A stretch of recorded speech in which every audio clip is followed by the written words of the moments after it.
नमस्कार दोस्तों, dynamics of machine के इस नए लेक्चर में आपका स्वागत है। आज के लेक्चर में हम dynamic analysis of engine mechanism पढ़ेंगे।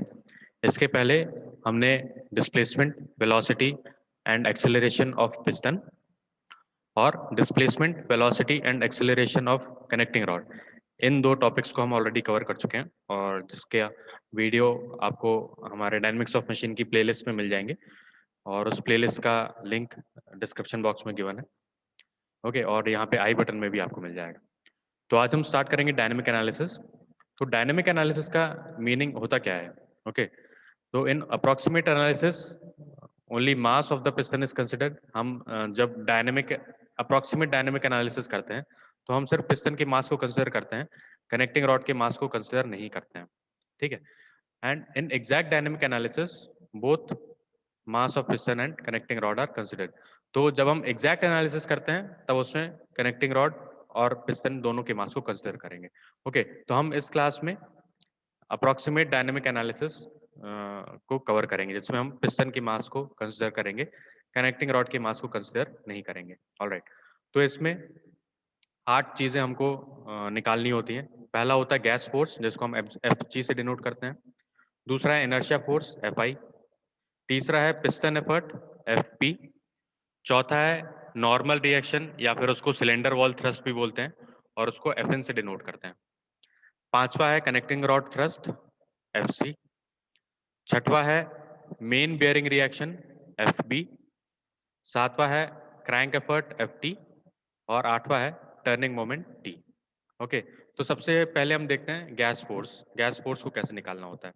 ऑलराइट, तो अगर हम एक पिस्टन सिलेंडर अरेंजमेंट की बात करें तो इस टाइप का पिस्टन रहेगा और ये सिलेंडर रहेगा। ओके, पिस्टन, ये जो पर्टिकुलर टाइप का पिस्टन है इसको ट्रंक टाइप पिस्टन बोलते हैं। और भी टाइप्स के पिस्टन होते हैं जो आप आईसी इंजन में शायद पढ़ेंगे। ओके, तो इसमें यहाँ पे कुछ गैसेस होंगी जो बर्न होंगी, जो कि पिस्टन को पुश करेंगी। ओके, ना उस गैसेस में कुछ प्रेशर रहेगा और जिस प्रैक्टिकली हम जिस प्रेशर को यूज करते हैं सोल्यूशन में या फिर क्वेश्चंस में वैल्यू निकालने के लिए, उसको हम मीन इफेक्टिव प्रेशर बोलते हैं, पीएमई। ओके, अब यहाँ पे जो पिस्टन और कनेक्टिंग रॉड को जो कनेक्ट करती है उस पिन को हम बोलते हैं गजन पिन या फिर पिस्टन पिन या फिर रिस्ट पिन। ओके, और जब आप कनेक्टिंग रॉड का एक्चुअल डायग्राम देखेंगे, एक्चुअल क्रॉस सेक्शन देखेंगे या फिर एक्चुअल फिगर देखेंगे उसका, तो देखेंगे कि यहाँ पे जो है स्मॉल एंड रहता है और इस वाले एंड पे वो बिग एंड कहलाता है कनेक्टिंग रॉड का। ओके, और कनेक्टिंग रॉड और क्रैंक को जो कनेक्ट करती है पिन, उसको हम क्रैंक पिन बोलते हैं और ये वाला जो एंड है वो big end of connecting rod होता है। ओके, और यहाँ पे जो क्रैंक है क्रैंक शाफ्ट से कनेक्टेड रहता है। फाइन, तो अब इसमें हम सबसे पहले सिंगल एक्टिंग इंजन की बात करेंगे, that is IC engine. Internal combustion engine जो होते हैं उसमें गैस फोर्स हम कैसे निकालेंगे? अब फोर्स क्या होगा? Pressure multiplied by area. तो एरिया कौन सा हम लेंगे? जो पिस्टन का सरफेस एरिया होगा जो गैस के कांटेक्ट में आ रहा है, सिर्फ वो वाला एरिया हम लेंगे। तो वो एरिया कैसे निकालेंगे? पाई बाय 4 डी स्क्वायर से। और प्रेशर कौन सा लेंगे? जो मीन इफेक्टिव प्रेशर है। ये मीन इफेक्टिव प्रेशर हमको कहाँ से मिलता है? ये जनरली हम थर्मोडायनेमिक्स में जो साइकिल पढ़ते हैं, ऑटो साइकिल, डीजल साइकिल, तो उसमें जब कांस्टेंट, अगर ऑटो साइकिल की बात करें तो constant volume heat addition process के बाद जो प्रेशर हमको मिलेगा वो वाला प्रेशर हमको यहाँ पे यूज करना पड़ेगा। ओके, मीन इफेक्टिव प्रेशर निकालने के भी तरीके होते हैं। तो अगर वो प्रेशर मिल रहा है हमको, या तो डायरेक्टली क्वेश्चन में गिवन रहेगा या फिर कुछ कंडीशंस दी रहेंगी जिसकी हेल्प से हम मीन इफेक्टिव प्रेशर निकाल सकते हैं। और डायमीटर, बोर डायमीटर हमको गिवन रहेगा तो उससे हम एरिया ऑफ द पिस्टन निकाल लेंगे। Okay, PME is mean effective pressure and pi by 4 D square is area of piston. Okay, अब अगर हम सिंगल एक्टिंग इंजन की बात करें तो सिंगल एक्टिंग इंजन में हमको एक पॉजिटिव लूप मिलता है, बाकी 3 नेगेटिव लूप रहते हैं। तो ये जो थर्ड स्ट्रोक जो रहता है, जो पावर स्ट्रोक रहता है, उस केस में उसके करस्पॉन्डिंग जितना प्रेशर रहेगा वो प्रेशर हम यहाँ पे रखेंगे। ऑलराइट, तो ये टी थीटा डायग्राम है। ये आगे जब हम फ्लाईव्हील पढ़ेंगे तो उसमें और डिटेल में पढ़ेंगे कि ये डायग्राम कैसे फॉर्म होता है। Okay, now gas force piston पे लगेगा ऑब्वियसली, तो पिस्टन को पुश करेगा और फिर आगे की चीजें वैसे ही चलती रहेंगी। नाउ ये तो हमने सिंगल एक्टिंग इंजन की बात की या फिर आईसी इंजन की बात की, जो हमारा ऑटो साइकिल या डीजल साइकिल जिस पे वर्क करता है। अगर डबल एक्टिंग इंजन होगा, okay, that is external combustion engine. तो डबल एक्टिंग इंजन में ये हमारा सिलेंडर है, ये पिस्टन है, ये पिस्टन के साथ पिस्टन रॉड है, और पिस्टन रॉड जाके कनेक्ट होता है कनेक्टिंग रॉड से by the help of Gajan pin. Okay, now double acting engine में क्या होता है कि इसमें हमको दोनों बार पावर स्ट्रोक मिलता है। अगर इसका टी थीटा डायग्राम देखें तो इसका एक साइकिल 2 पाई का होता है, मतलब 360 डिग्री का होता है, और उसमें फर्स्ट 180 डिग्री में भी हमको पावर स्ट्रोक मिलता है और सेकंड 180 डिग्री में भी हमको पावर स्ट्रोक मिलता है। वो कैसे मिलता है? क्योंकि एक बार यहाँ से हाई प्रेशर स्टीम एंटर करेगी तो ये पिस्टन को पुश करेगी। ओके, तो उस केस में हमको पावर स्ट्रोक मिलेगा। एट द सेम टाइम जब ये पिस्टन राइट साइड मूव हो रहा होगा तो यहाँ पे जो लो प्रेशर स्टीम है वो एग्जिट कर जाएगी। ओके, उसी टाइम पे जब ये पिस्टन इस एंड पे होगा तो इधर पे स्टीम एंटर हुई होगी और वो कंप्रेस हो रही होगी, फिर वो एक्सपैंड होगी, तो अगेन हमको एक एक और पावर स्ट्रोक मिलेगा। ओके, तो इस तरह से हमको एक ही साइकिल में 2 पावर स्ट्रोक मिलते हैं for case of double acting engine. Alright, now ये जो पिस्टन है इसमें ये डिस्क टाइप पिस्टन रहता है। ये पिस्टन रॉड है, इधर पे स्टफिंग बॉक्स लगाया जाता है ताकि लीकेज को रोका जा सके। ओके, नाउ ये गजन पिन है, गजन पिन का काम रहता है कि पिस्टन रॉड और कनेक्टिंग रॉड को कनेक्ट करें, और ये जो मूव होता है ये पिस्टन पिस्टन रॉड और एक क्रॉस हेड, ये तीनों एक सिंगल पार्ट रहते हैं। ओके, जो कि डबल एक्टिंग इंजन में यूज होते हैं। तो क्रॉस हेड भी इसके साथ ये टू एंड फ्रो मूवमेंट करता है। ऑलराइट, फिर अगेन ये कनेक्टिंग रॉड है, क्रैंक है और क्रैंक शाफ्ट है। अब इसमें हम गैस फोर्स कैसे निकालेंगे? गैस फोर्स हम निकालेंगे P1A1 माइनस P2A2। P1 क्या होगा? इधर साइड जो स्टीम का प्रेशर रहेगा वो P1, और पिस्टन के दूसरे साइड जो स्टीम का प्रेशर रहेगा वो P2। A1 क्या रहेगा? A1 would be the area of piston at this and, और A2 क्या रहेगा? Area of piston at this and. अब इनका साइड व्यू देखते हैं ये कैसा दिखेगा। A1 जो होगा उसमें पूरा एरिया हम कवर करेंगे, जो बोर डायमीटर दिया रहेगा वो।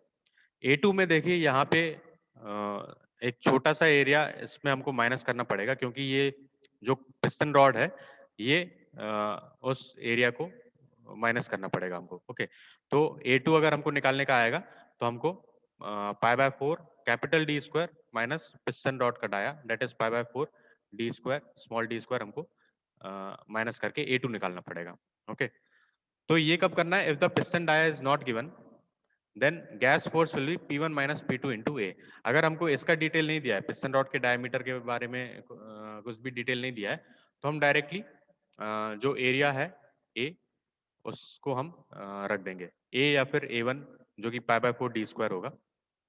ऑलराइट, और अगर हमको A2 दिया है तो पाई by 4 capital D square minus D small d square करेंगे। ये हम कब यूज करेंगे? जब हमको पिस्टन रॉड का डायमीटर गिवन है। अगर अदरवाइज अगर नहीं गिवन है तो हम सिर्फ एक ही एरिया लेंगे, और वो area would be pi by 4 D square, और ये डी क्या रहेगा? ये बोर डाया रहेगा या फिर पिस्टन डाया रहेगा। ओके, हाँ, आई होप ये समझ में आया होगा। तो गैस फोर्स हमको जिस भी टाइप का इंजन दिया है तो गैस फोर्स हम वो वाला रिस्पेक्टिव फॉर्मूला हम लगा के गैस फोर्स निकाल सकते हैं। तो हमारा फर्स्ट पॉइंट हो गया गैस फोर्स। सेकंड है इनर्शिया फोर्स। इनर्शिया फोर्स को हम FI से डिनोट करते हैं, और इनर्शिया फोर्स निकालने के लिए सिंपल जो फोर्स का फॉर्मूला होता है बचपन में भी हमने पढ़ा है, F is equals to M into A, है ना, मास इंटू एक्सेलरेशन। तो यहाँ पे मास जो है हम पिस्टन का मास यूज करेंगे, और एक्स डबल डॉट ये हमने पिस्टन के टर्म्स में देखा है, X double dot is the acceleration of the piston. तो उसका जो फॉर्मूला होता है R omega square cos theta plus cos two theta by N. अगर आपको नहीं पता कि ये एक्स डबल डॉट का ये फॉर्मूला कहाँ से आया, तो आप पिस्टन डिस्प्लेसमेंट ऑफ पिस्टन का formula, displacement velocity and piston का जो वीडियो है उसको देखिए, वो यहाँ पे मैं आई बटन में दे दूंगा और उसका लिंक डिस्क्रिप्शन बॉक्स में भी गिवन है। ओके, तो inertia force FI is equals to minus of mp। mp क्या है? मास ऑफ द पिस्टन, या फिर कई बार क्वेश्चन में गिवन रहता है मास ऑफ द रेसिप्रोकेटिंग पार्ट्स, तो वो हम यहाँ पे लिख देंगे mp multiplied by r omega square cos theta plus cos 2 theta by n। तो ये वाला जो फॉर्मूला है r ओमेगा स्क्वायर, ये एक्सेलरेशन ऑफ द पिस्टन का फॉर्मूला है। ओके, अब ये माइनस साइन साथ में क्यों आ रहा है? माइनस साइन इसलिए आ रहा है क्योंकि पिस्टन का जो इनर्शिया फोर्स है वो हमेशा ओपोज करेगा गैस फोर्स को। ओके, इनर्शिया क्या होता है? अगर ये इनिशियली पिस्टन रेस्ट पे रहता है, गैस फोर्स जो रहेगा उसको मूव करने की कोशिश करेगा, है ना? तो इसलिए इनर्शिया फोर्स हमेशा गैस फोर्स को अपोज करता है। ऑलराइट, इसलिए यहाँ पे माइनस साइन है हमारे साथ। नाउ दो चीज हमने डिस्कस कर ली। First one was inertia, first one was gas force, second one is inertia force. अब तीसरा हम देखते हैं पिस्टन एफर्ट। पिस्टन एफर्ट को एफपी से डिनोट करते हैं, और पिस्टन एफर्ट को निकालने के लिए हमको ये चार चीजें चाहिए रहती हैं: gas force plus minus inertia force minus friction force plus minus MG force. Okay, now ये एमजी फोर्स कब आएगा? ये एमजी मतलब वेट ऑफ द पिस्टन के कारण ये एमजी फोर्स आएगा। ओके, ये एप्लीकेबल होता है सिर्फ वर्टिकल इंजन्स में। अगर इंजन का ओरिएंटेशन वर्टिकली दिया हुआ है हमको, तो वहां पे एमजी फोर्स आएगा। अगर वैसा कुछ भी मेंशन नहीं है तो हम इसको निग्लेक्ट कर सकते हैं। Okay, friction force, again friction के बारे में अगर कुछ दिया हो तो हमको वो हमेशा माइनस करना पड़ेगा। नाउ इनर्शिया फोर्स, ये प्लस माइनस इनर्शिया फोर्स रहेगा, और गैस फोर्स और इनर्शिया फोर्स ये ऑलरेडी हम निकाल चुके हैं।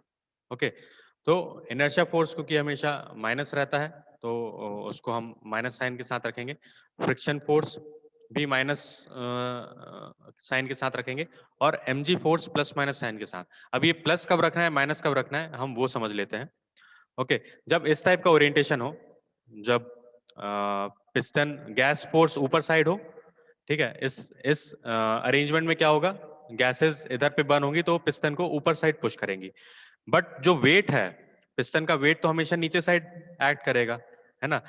mp multiplied by g।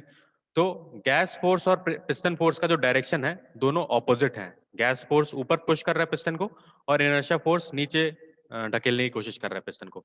तो इसलिए इस केस में, इस टाइप के ओरिएंटेशन में, हमको जो वेट है या फिर ये जो mg फोर्स है, इसको माइनस साइन के साथ लेना है, अगर इस टाइप का ओरिएंटेशन हमको क्वेश्चन में गिवन है। ओके, अगर ओरिएंटेशन कुछ इस टाइप का है कि पिस्टन और सिलेंडर ऊपर साइड है और क्रैंक नीचे साइड है, तो इस केस में क्या होगा? गैस फोर्स का डायरेक्शन देखिए, वो भी नीचे साइड है, और जो mg फोर्स है, वेट है, वो भी हमेशा नीचे की साइड एक्ट करता है। तो इस केस में दोनों का डायरेक्शन सेम है, इसलिए हम mg फोर्स को पॉजिटिव साइन के साथ लेंगे। ऑलराइट, तो आई होप ये आपको समझ में आया होगा कि किसको किस साइन के साथ लेना है।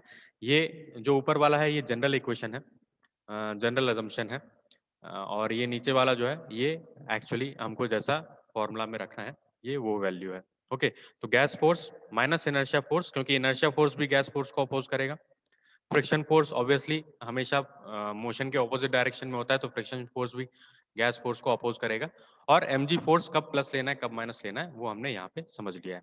ओके, तो इस लेक्चर में हमने तीन चीजें समझी। डायनेमिक एनालिसिस में हमको ये 8 चीजें निकालनी होती हैं। ओके, तो इसमें से हमने गैस फोर्स, इनर्शिया फोर्स और पिस्टन एफर्ट, ये तीन चीजें हमने समझ ली हैं। अब आगे के ये बाकी जो 5 पैरामीटर्स हैं, इनको हम नेक्स्ट वीडियो में समझेंगे। ओके, तो आई होप आप लोग को ये समझ में आया होगा। अगर कुछ भी चीज़ नहीं समझ में आई है तो आप कमेंट करके बता सकते हैं, उसको मैं कमेंट्स में भी सॉल्व करने की कोशिश करूंगा, कुछ भी डाउट हो। और किस टॉपिक पे आपको वीडियो चाहिए, ज़रूरी नहीं है कि सिर्फ डायनेमिक्स ऑफ मशीन की बात करें, और दूसरे सब्जेक्ट भी जो आप पढ़ना चाहते हैं उसके रिलेटेड अगर वीडियो चाहिए तो वो भी आप कमेंट बॉक्स में मुझे कमेंट करके बता सकते हैं। ओके, आई होप ये समझ में आया होगा। तो अगर अच्छा लगा है तो वीडियो को लाइक करें और चैनल को सपोर्ट करें। Thank you for watching the video. Thank you everyone.